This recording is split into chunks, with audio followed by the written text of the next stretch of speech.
So anyway, I'm in the lobby of my hotel here in Da Nang, Vietnam. I'll show you. I'm at the. I've been relegated to this little timeout corner. The beach is across the street. So, Reese, where are you at today? I'm in Cyprus. I'm here for like Cyprus? 3 months. Yeah. Well, We're in oh, there you Spain. go. The sea is there, but it's pretty cloudy. So it feels like I'm back in the Uh, UK. oh yeah, yeah. No shit. You guys have some terrible weather there, right? It's like the Canadians have the same problem. Not So yeah. So since the last time we filmed one of these, we've been working and building things out. We're going to have the landing page up here in a couple of days after this is published anyway. So I don't know if we want to get into today, if we want to get into our thoughts on the future of freelancing or anything else like that with AI. Got a Yeah, couple of I notes think here. so. Because it's obviously everyone's talking about it. I mean, everyone's been talking about it for the last 4 months. Um, and I think, especially with one of the things we each do, which is copywriting, it's quite um, I don't know if scary is the right word. I think we're in for a lot of change over the next couple of years with the copywriting space, and I think there's a lot of agreement now that very very good copywriters won't necessarily be replaced by this stuff, and kind of poor or mid level copywriters will. Um, but also the definite impact will be even if you've got a team of 10 good copywriters, that will probably reduce substantially now these tools are available. Because why would you have 10 if you could have five really good ones that can also use that tool to increase their output by two, you or double, if that makes sense. Yeah, I was thinking about this. So far, I've been like trying to keep up with it. I've been using GPT-4. We're in April of 2023 at the time of this recording, and GPT-4 is pretty good. It's actually saved me a lot of time. So to your point, it seems like the people that are working in the content mills that aren't really being all that creative, or the ones that have teams that would normally outsource a lot of this work, Yeah. are going to benefit from it the most, which makes it scary if you're just that's how you operate. If you're just cranking out mindless blog articles, which I'm surprised is still a thing anyway, blogging, but it is. So I think that anybody who has any creative skill or can at least manage a team and work well at editing, I think we'll be fine, regardless of how good it gets. And I think there's also going to be a market for more personality, because like what we're doing right now, for example, we could probably, should say this, but we could probably go to one of those stupid AI things that makes the cartoons. And there's definitely people that have a better voice than I do. We could probably make this, but that's not the point. And so a lot of the like the future creative writing will be, people that can add a little bit of personality to it. And that's not to say that AI writing is bad, because I've used it a couple of times and I was like, man, this is actually better than what I would have written anyway. But there's no human part of it. So I think, for the blog content mills and the websites and the SEO and everything else, that's kind of looking towards it's going to be a dead end. But for the live stuff, for the creative stuff, and again, when I say live, I mean it goes to the video and the voiceovers and the animations too. I think that's always, or more so maybe, will be in demand, because people will. It'll be a thing in the future, I think. Or when I say future, it could be a couple months from now, where somebody will say, "I want this done. I want this written, and I want it confirmed that a human did this." Because there's some job postings out there now that I see that say it. We want you to know how to use Chat GPT or any number of the other AI things. Like it says in there, you must be able to use this. I think those are the people that are just looking for cheap labor. I think the people that will need creative copywriters and other type of marketing functions will look for, like, say specifically, like, we will make sure this wasn't written by ChatGPT. So I think that you're right. It will split. It's going to get rid of everybody on the bottom half, and those that want to learn and be involved in something that, like, we're working on now, and be involved in a program like we're going to have here shortly Yeah. to up your game and be more creative. I think they'll be safe. Yeah, for sure. And there's still the editing component is going to be really important, especially for like anyone doing any kind of SEO work. Like Google's they're smart enough to identify if it's been written by AI. So you're still going to need to edit that copy just to make sure it doesn't get hit by a detector. Um, I do think that for people that are like, for example, with like the email copywriting space, you're going to need to level up on the strategy side, because regardless of whether it's right or wrong, there will be a lot more companies that do move to the tools, but they actually still need someone to develop the strategy and work out the content calendar. You can use these tools to like create draft content calendars. You still need someone who knows the context from a human standpoint and a brand standpoint to actually make sure that that's correct, and that it makes sense for the business. And again, this is like now with what we have available now. Maybe in 5 years, the tools can do that as well. But I think it's Yeah. just a case of monitoring and see how we go.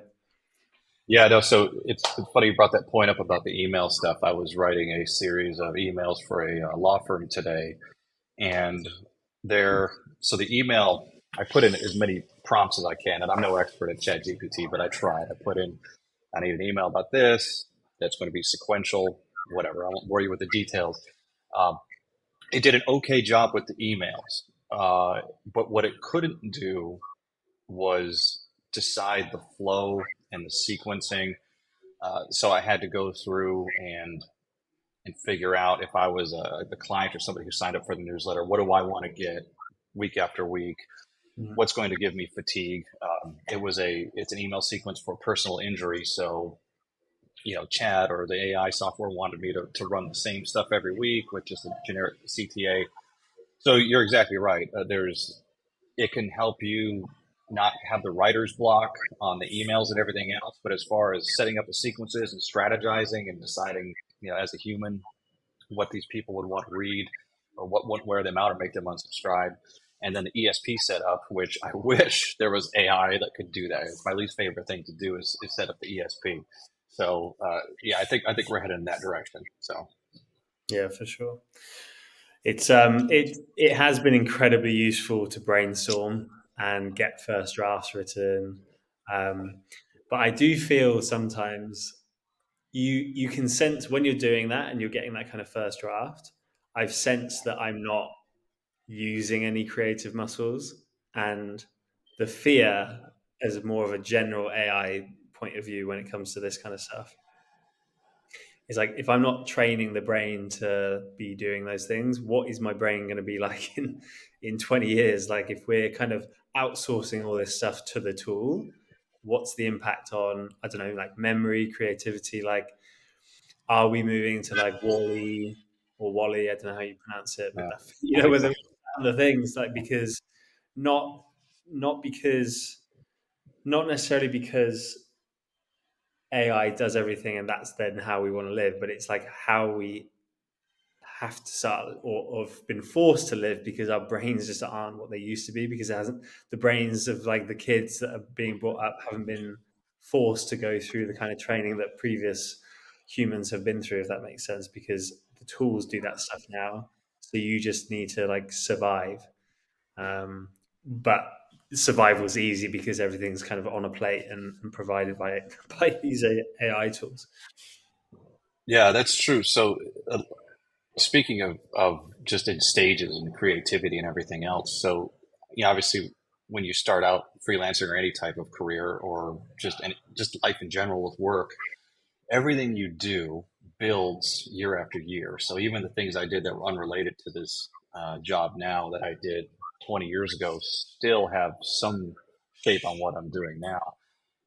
So to the creativity part, if you're not using if you're not flexing that mental muscle and using it for, you know, creativity and work and everything else, even if AI, whatever we're doing today, if AI comes and completely wipes it out, we won't be prepared for the next thing because we won't have the building blocks for it. So again, we would stress that anybody who's worried about it, I mean, it's happening, it's real.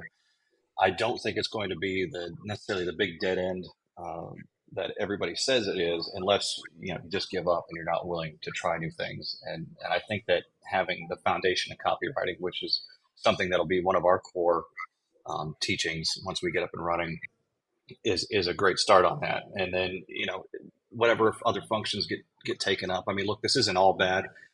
There's still plenty of things, even editing and uploading and producing this YouTube content and podcast channel.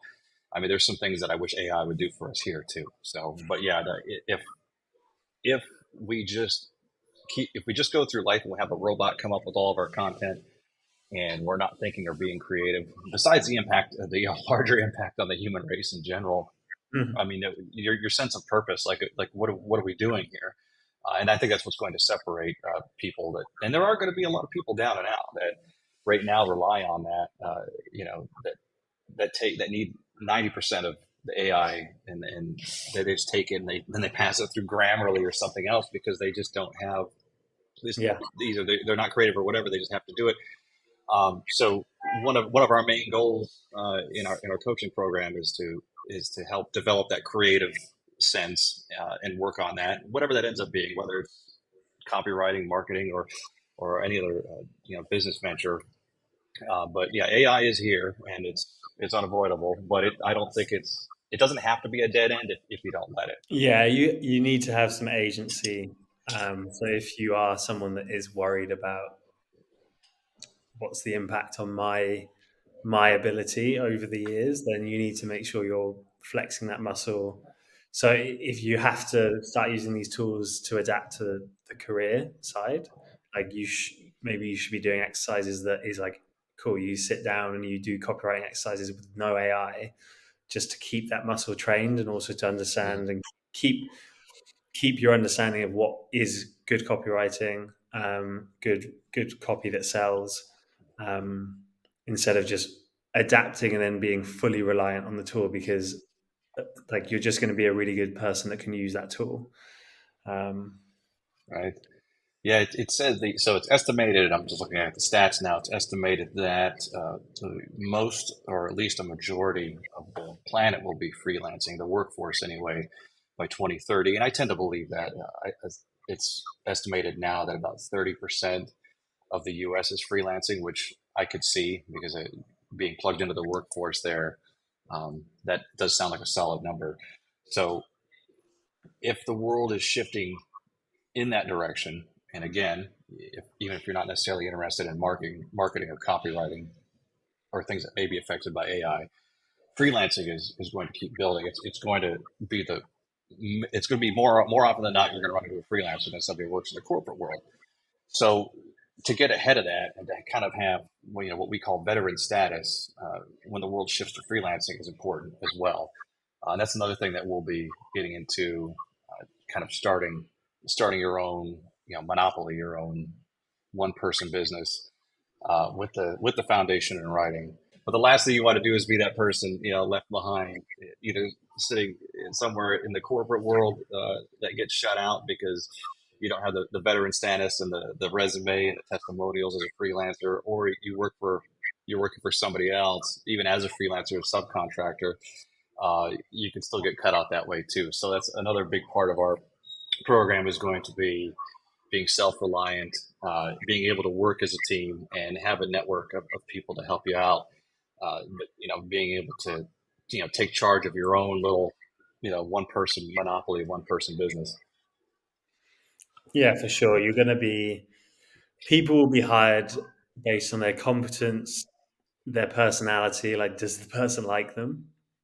um, and their ability to solve problems. And no matter what the tools are or what the task is that needs to be done, it's like, how competent are you as someone I could work with that is going to solve the problem I have? And that will always, I think, be a thing.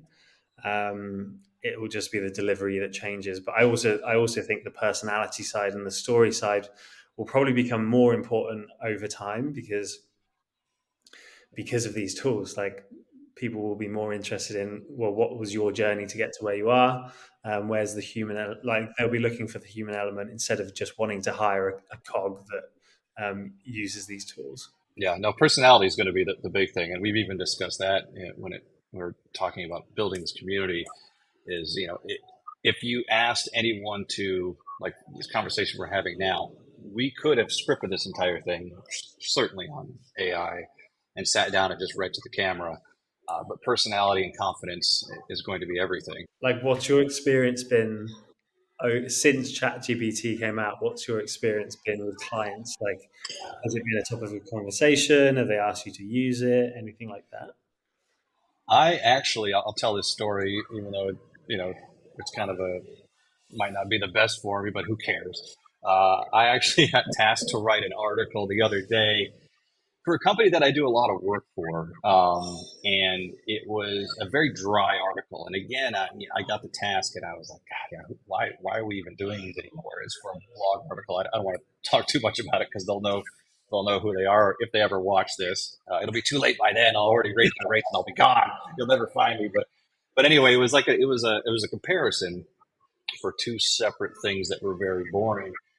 And part of me was like, they need to get with the times because blog writing is just not going to be a thing anymore.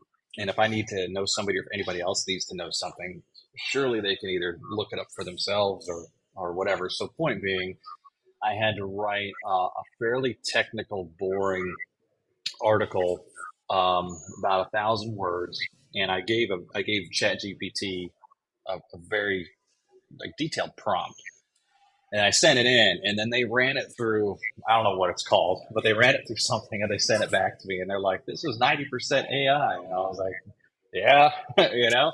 But the funny, but the funny thing is, and then I kind of told him I was frustrated. I kind of told him I was like, "Look," I was like, "I don't know what you expect." I said, "This thing writes pretty well." And I went through and I added some human element to it, where I could be funny as you can be for that topic. It was software, but the point is, I went back and I changed a few things, and it still didn't relieve the issue. So in that instance, to your question, what's my experience been with this stuff? To that instance, I got in a little bit of trouble. I mean, they still paid me and everything, and they understood. Aside from that, it's come up a couple of times. It seems like the larger accounts, the agencies that I work with, haven't. They don't really take it seriously yet. They don't think it's a threat, or they don't think it's an option, which is Mm, good for me because I could do a lot of my research and save time and basically bill them for the same amount of hours. Because just because I got better at something doesn't mean I'm worth less if it takes less time. So it's a exactly. great tool for that.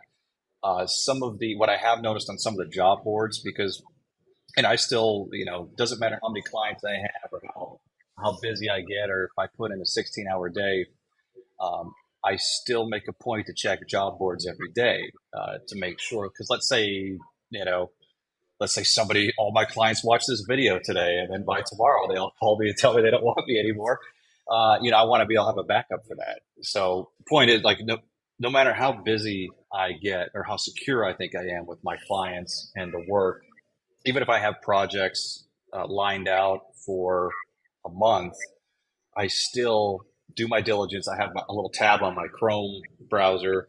I click on it. It opens up all the job boards, to include the ones that I don't necessarily care to work for anymore, like the Fivers and the Upworks and like the things that I started off with to kind of boost my career and get some testimonials and make some money. I still go through those all the time. And what I'm noticing with the AI is that there are some posts on there where people are asking like for like 50,000 word ebooks for like $300, but that's not something that you want to do anyway, nor would anybody want to read that. So I think my overall experience since this came out, if there is a downturn in copywriting work or marketing work, I haven't personally seen it. That's not to say that I'm really good at this or in high demand. It just hasn't hit me yet. I have heard from other people, and then keeping an eye on my friends on LinkedIn and everything else. And some have complained. Um, Quite honestly, there are some writers and marketers out there that probably are charging a little much for some of the stuff that we do. I mean, I think a skilled writer, for example, like my blog rate is about 30 cents a word for just a regular article, which is not high. I know people that charge $2 a word. So I think, like we mentioned before, it's going to get rid of the people at the bottom that have no creativity, that need a brief laid out, that just can't they can't go anywhere with it. You give them a topic and they just stare at it. They can't do anything. It's going to cut out those people in the sense that they can still crank out content, but it won't be worth anything. They'll get paid $2 for it. Some of the people at the top that um, I think got kind of a boost in their earnings after COVID when copywriting became huge, and that's kind of what I started doing because I joined like an online business like everybody else. I think that some of those people that started copywriting and marketing, digital marketing before COVID, and then COVID happened and they got a huge increase and they went from charging $50 an hour to $1,500 an hour. I Yeah. think it's going to bring some of those people down too. And that's not to say that they're not skilled and they don't deserve it, but it's going to equalize things a little bit. So far, like we mentioned earlier, if you work your creative muscles and you practice and you understand strategy, because even writing a sales page, if it's something that chat can do most of the work for you, but you understand the marketing process and you understand the long term strategy for something. Uh, Yeah. it I believe it'll just make those jobs easier, and it'll get rid of the people that just want to show up in the morning, open their computer, and find a $5 Fiverr blog article gig and crank it out without putting any thought into it at all, maybe not even reading what they wrote. So anyway, that's my long-winded way of saying it has affected the industry. I think I haven't seen a huge impact from it, and I think it'll do like we mentioned earlier, it'll just get rid of the people at the top, and it'll probably separate some of the people at the bottom. When I say get rid of the people at the top, I mean they'll have to be a little bit more reasonable with their rates. So Yeah. Yeah. I see that. One of my clients has kind of like adopted it into the process for emails, and to be honest, like it makes sense, like as a business, like not to like use it as like whatever it pumps out we use, but to use it as a kind of efficiency tool. It's like and like a tweaking tool. So it's like if this sentence doesn't quite hit the mark, it's like cool. Give the right uh, prompts, tools to be like, cool, write it in this way, or make it shorter or that kind of thing. And I get it. Um, so that's the experience I've had with some of my clients, and then some of the other clients are like they're not quite sure about it yet. And I do think there will be a lot of brands that, like you say, I don't know, they'll either want to just we don't want someone to use that tool for the final like result, like we want a human behind it, or the tool will get so good at one point that they just can't deny that it's better, which I do think will happen with some copywriting. yeah. But yeah, I think we can rely on the skepticism of a lot of brands for now, thinking, well, I still kind of want a human to be producing this, and we can kind of ride that wave for as long as it goes. Yeah, I think that going back to getting in early or getting in now before the world goes majority freelance and building that authority and that like veteran status, like I mentioned, Yeah, that goes to that a lot too. Because what I find now, and I've only been writing and marketing now for it's been less than 2 years. I forget the exact date when I turned in my car to the car dealership in Florida and went to Mexico, and we'll get into all that at a different time. But it hasn't been that long. I've been able to establish a reasonable amount of authority and expertise, and to the point now where even if I produce a piece of content for somebody using AI, they, obviously I put my own little spin on it, but I don't have to change it much. But because of my background and because of my author bio, they need a human to back it up. So, like you said, like you could start with AI, but the finished product has to pass through a human, at least for now. And yeah, that's why we encourage everyone to, if you're interested in freelancing, uh, especially in the marketing field, that's we're gonna help those people out to kind of establish that expertise and authority as things progress in that direction. And then like when it goes, like you mentioned with the chat, a lot of people are. It's funny that a lot of businesses are kind of, well, this is, I don't want this thing written by AI. Well, I mean, really all chat does is scours the internet anyway. And when I write an article, I'm just Googling stuff anyway, and not not necessarily copying and pasting it, but I'm taking stuff that I see and read other places. So this is just making that faster.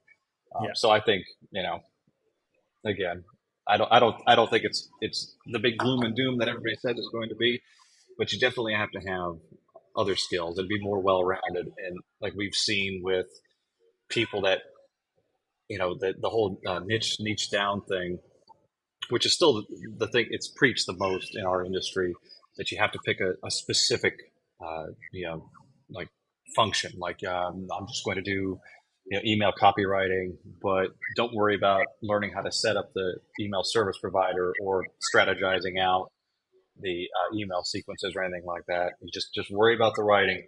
Or I'm just going to do landing pages, but I'm not going to even learn a little bit about design or how to construct a page or SEO or anything else. Those things that we heard a lot of our colleagues preach over the last few years about you need to niche down to make money. I think we're going in the other direction. I think that, and this goes back to what our program is going to offer, is that we're going to have a broader sense. We're going to teach people, we're going to teach you to know a little bit of everything so that you can be that person, that the go-to person. Because eventually, if all you know how to do is, write again, the blog writers, I'll pick on them. If that was your only thing, but you don't know how to work with WordPress or strategize or do any type of SEO work or do an Outlook calendar for a company, Yeah. and all you know how to do is write, you're pretty much done. So I hate to call everybody out on it. I know I got annoyed in the beginning because I couldn't pick a niche. It wasn't like I was like, screw you, I'm not doing it.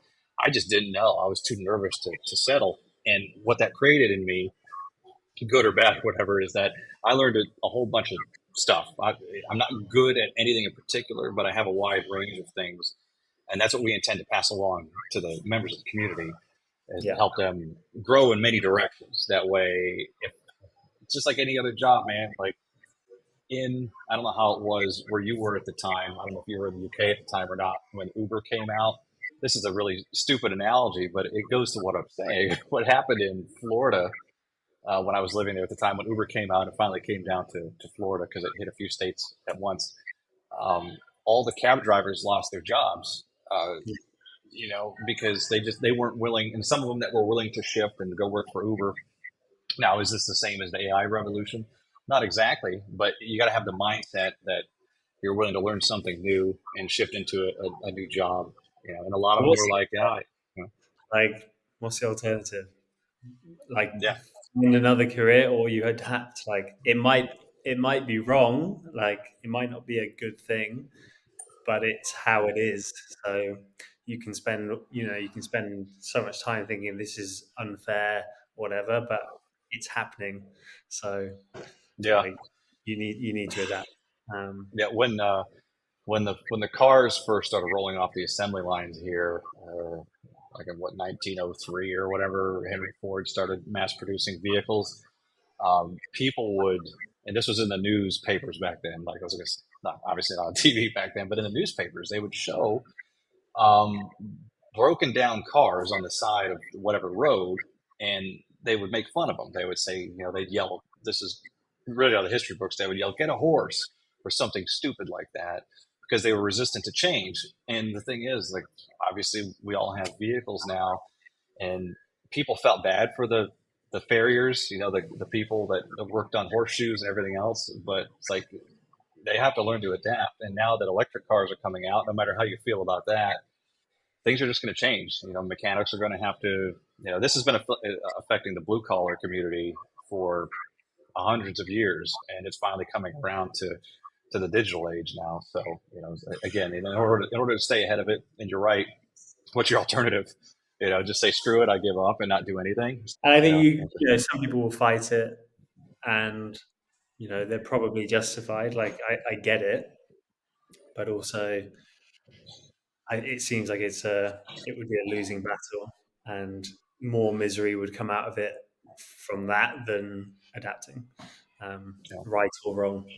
Let me see if we can do this live here. All right, everybody, thanks for listening. Hang on, that's not going to work. I was not ready for that.